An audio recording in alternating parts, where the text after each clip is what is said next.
Why can some managers come straight into a club and hit the ground running? And why do other managers need a while to adopt their system, put across their ethos, have their own players? I'll give you 2 examples and I'll throw it over to you. This season, we've had Wolves in a state. Pereira's come straight in and more or less straight away got them playing. Yeah? Comparative to Potter, who's won 4 games in 17. Apparently, he needs his own players. Although he's never been a manager, he's a head coach, and he's never had his own players at Osterstund, at Swansea, at Brighton, or at Chelsea. Why can some managers come straight in and get a tune out of a group? And why do some managers need much longer? For example, your team, Liverpool, have just won the title this year. Yeah, Arne Slots come in and done great. Admittedly, he's given a lot of the credit. That was the team. He's barely made a signing. He's come straight in and he's not only hit the ground running, he's won the title. Iraola at Bournemouth came straight in, took him a few games. You could see what he tried to do. He got them clicking. But then we still have this argument that there's other managers that just cannot get the team going straight away. Why does it work for some and not others? I think it's horses for courses. That's how far as I go. I think you walk into a group, and so say for example, you walk into a group, you'll be like, you look at them and think, right, these have had freedom, they can do what they want. What they need to be improve is regiment. They need structure. Some people might need freedom.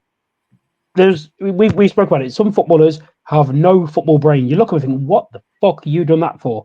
But some footballers, I mean, there's the case in point was Jose Mourinho and Luke Shaw. Mourinho said he ain't got a football brain. Luke Shaw can only play if Mourinho's on his side and Mourinho's talking to him for the whole game. Maybe other players might have that sort of attitude. Maybe some of them look at it as it's a job, not asked, tell them what to do. I need specific instructions on what to do. Maybe they don't enjoy it. Maybe the training is more fun. Maybe they're engaged more. A lot of things can make a difference in regards to that. But then also there's experiences. I know we've got Areola is quite a young manager, but he's been a coach for a while. Gary O'Neill's new to coaching. He's got 4 or 5 years. The Pereira has been coaching for years. He's experienced. Other managers are experienced in what they do. Maybe they just have better handling of the players. Maybe it's a respect thing. Look, I've done this. Either listen or don't. Maybe it's discipline. I don't know what your thoughts are, but I'd go towards that. I think it's to me, I'd put it down for, if it's one thing, the respect for the manager. Look at Amorim. He come in and said, I'm playing this regardless. As a footballer, you've just basically exposed yourself as tactically inept. And why am I going to listen to a word you say? I think you made 2 interesting points there. To start from the first one and go backwards. What you've said there with Amorim is Amorim has a track record. They're in the European final now against the other lot. And to be fair, that's 2 poor teams in that final. 16th and 17th, I think, at the time of recording in the Premier League. But you've got a body of work there from Amorim. You've only got to go back and look at what he managed to put together at his Porto team. Yeah, the players that he brought in, the style of play that he likes to adopt, and the success that he had there. It was only last season that they rocked up and smashed a better Man City than we got this year. Beat them easily. So for me, when you look at someone like Amorim, it may not be working for him now, but you've got evidence. You've got the past being a good indicator of the future that he can come in and he can, with time, adopt his style. So for me, if I'm a Man United fan, I'm giving him the patience because I know that when he does get his players in and he does adopt his style and he does get players and the right pieces to fit the puzzle, then he can make a success of it. Whereas Graham Potter, what I said about, there is no evidence that he can build a team. He's never done that. It was a disaster at Chelsea. The infrastructure at Brighton, Tony Bloom and Dan Ashworth and various other people, Carl McCauley, they were responsible for putting that team together for him because the infrastructure was there.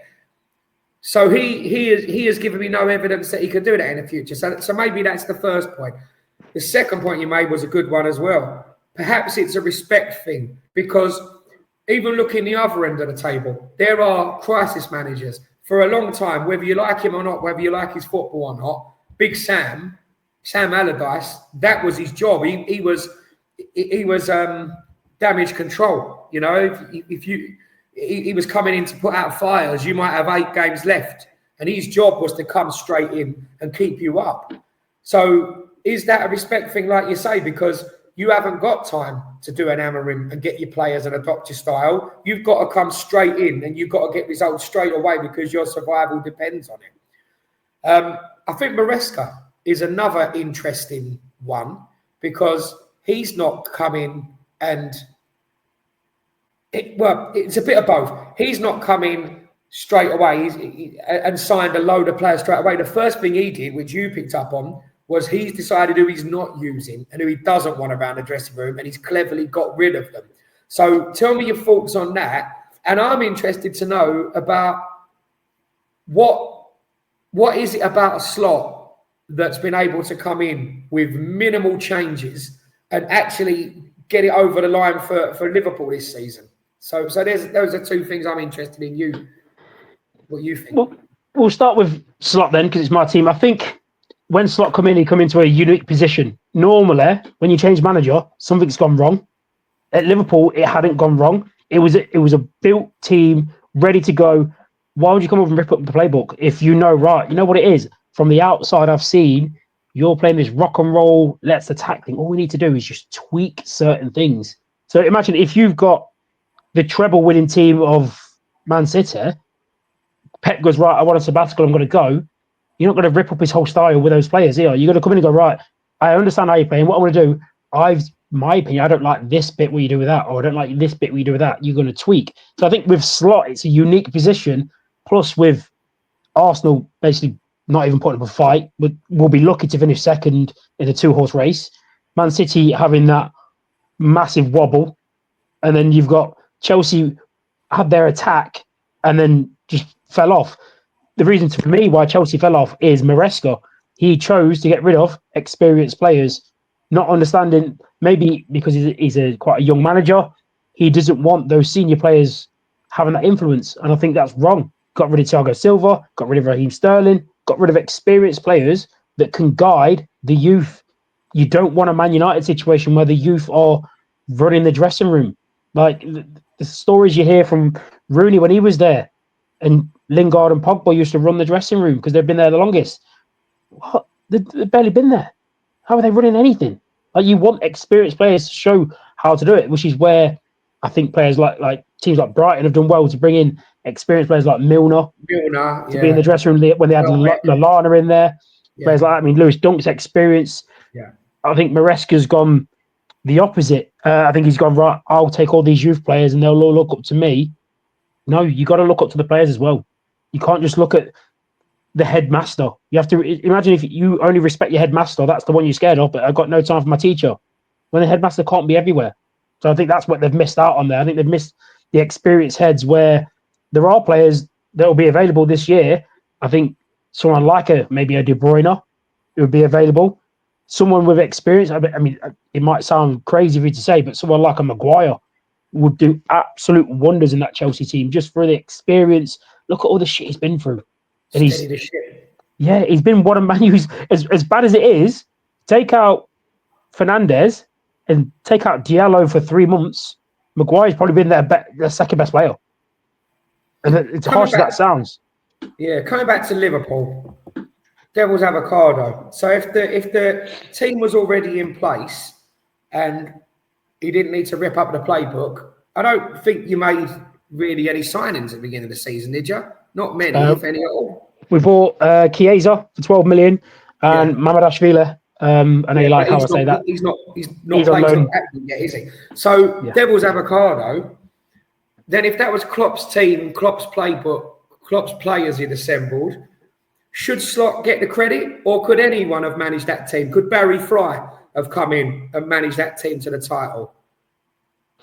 Well, no, unless Barry Fry wants to fancy it. But I'll flip it round to you. As a singer, just because it's a remix, does it mean it's not your song?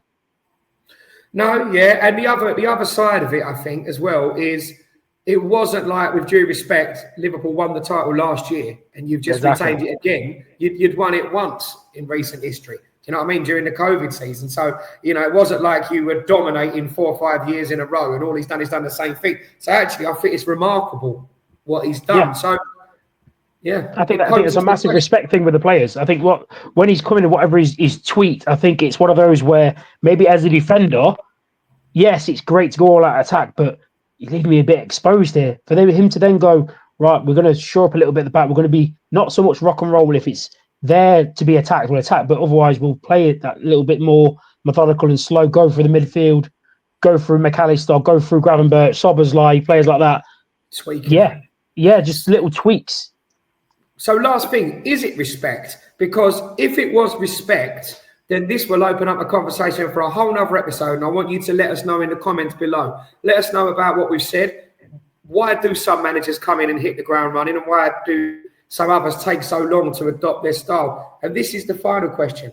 If it is about respect, I'm going to leave you with this. Put it in the comments. If it is about respect, then how comes legends don't always make the best managers? How comes somebody with a hefty CV, how comes Pele didn't go into management and become the best management if it's so important about respect? Let us know in the comments below. Lots of examples of legendary managers, legendary players that have not necessarily made good managers. If respect's so important, as we've discussed, let us know. We'll see you soon. Thanks for watching.